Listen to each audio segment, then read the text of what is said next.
laid back. It's really aggressive, and there's a lot of calisthenics involved, and breathing exercises and vocal warm-ups that have to be done before, you know, we go out.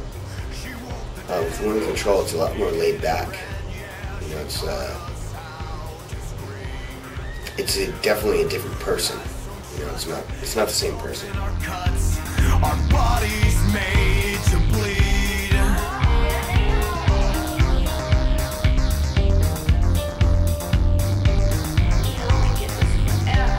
There's a lot more involved with going on in Aiden as opposed to Women Control, where I'm kind of singing my range, and I don't strain my voice, so I don't need to do a bunch of vocal warm-ups and stuff.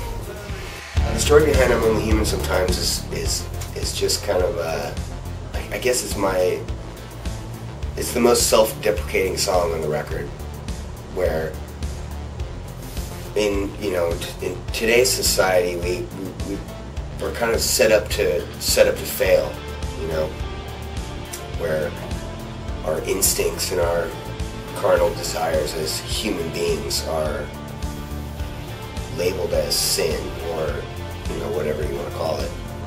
And it's just that song really is just about being human. It's about failing. It's about being able to move past that and being okay with failing. It's a story. It's taken from a book. The book is called Kiss Me Judas, and it's my favorite book of all time. I named my son Phineas after the character in this book, and it's really the best book anyone has ever written.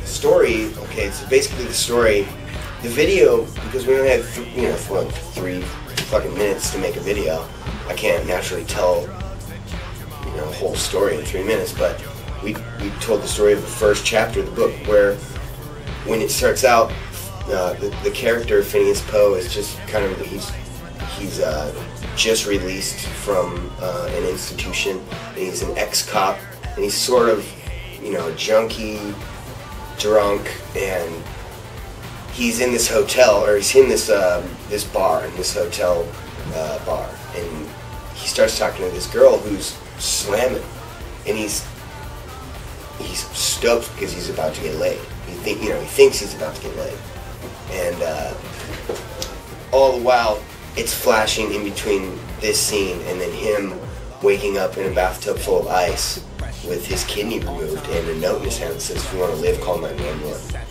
And so then that's how the first chapter ends. And in the story, he goes out and he's trying to find this girl to get his kidney back and kill her. And he ends up falling in love with her. So that's where the video came from. I'm not as ugly as I once was. I'm not as shameful as I used to be. Open your eyes, boy, open. It's very professional. It was more uncomfortable than sexy. It was like dudes in the room and they were filming, and it was fucking kind of awkward.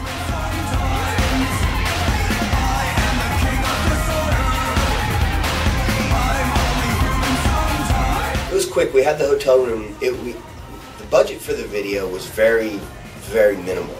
It wasn't a big budget production. There was four crew members for the director. It was the director, the cinematographer, a lighting guy, and an assistant.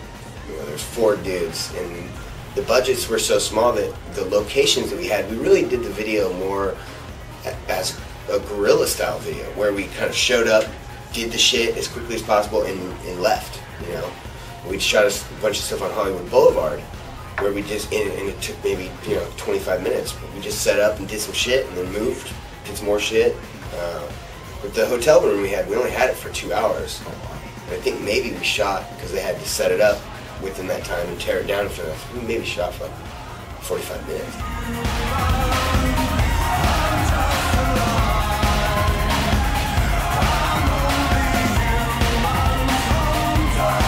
If you want to see the video, the Women Control video, go to womencontrol.com, and it's in the links page of my website.